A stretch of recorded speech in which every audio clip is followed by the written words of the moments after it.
Selamat pagi pada saudara-saudara. Pada sesi ke-12 ini, kita akan masuk ke topik wireless dan mobilitas darurat.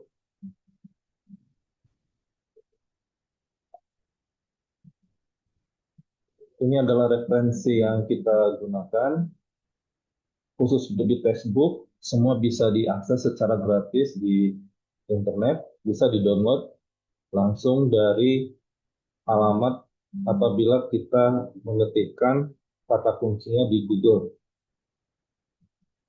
Saudara-saudara, ini adalah model jaringan wireless secara sederhana, di mana satu akses point dia akan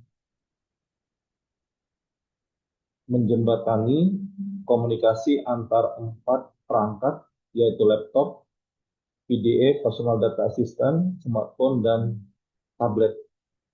Di sini wireless access point berperan untuk meneruskan setiap paket data yang dikirimkan dari salah satu perangkat ke perangkat tujuan yang lain. Terlihat di sini masing-masing perangkat berbeda dalam hal platform, demikian juga berbeda dalam hal spesifikasi, namun keempat perangkat ini bisa saling berkomunikasi dan tidak terbatas dalam posisi karena masing-masing perangkat masih dapat membangun komunikasi data tanpa harus pada posisi yang tetap. Disinilah salah satu kelebihan dari media transmisi menggunakan gelombang elektromagnetik. Saudara-saudara, ini adalah beberapa jenis dari wireless access point. Masing-masing memiliki spesifikasi dan standar teknis yang berbeda, namun khusus untuk berfungsi sebagai perangkat backward informing device, maka berbagai jenis perangkat access point ini dapat digunakan. Walaupun secara teknis setiap access point memiliki kapasitas berapa banyak klien atau workstation dapat ditangani.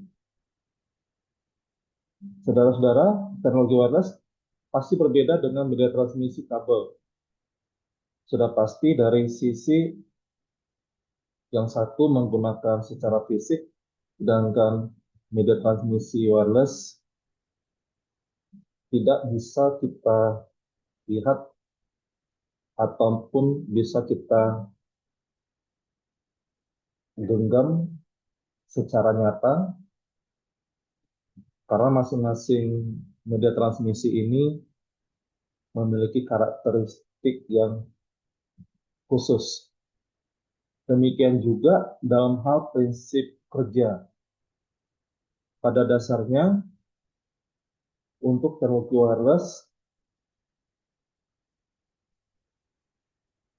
menggunakan spektrum frekuensi tertentu untuk mentransmisikan setiap paket data dari pengirim ke penerima.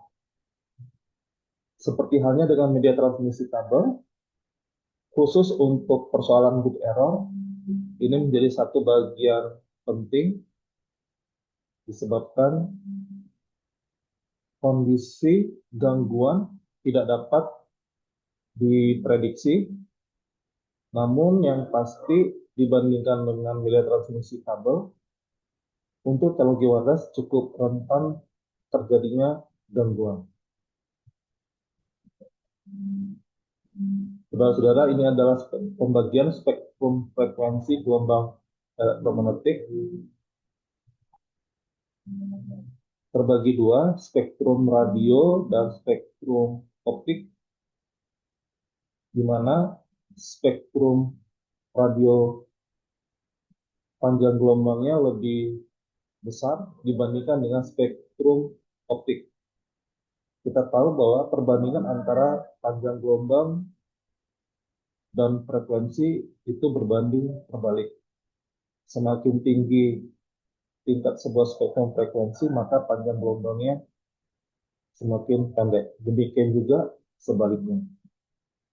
Masing-masing spektrum frekuensi ini dibagi ke beberapa pita frekuensi. Semakin ke kanan, frekuensinya semakin tinggi, sedangkan semakin ke kiri, frekuensinya semakin rendah. Dan setiap pita frekuensi ini masing-masing ditujukan pada perangkat tertentu. Contoh seperti infrared. Infrared biasanya digunakan untuk perangkat-perangkat seperti remote control pada televisi maupun di perangkat-perangkat elektronika lainnya.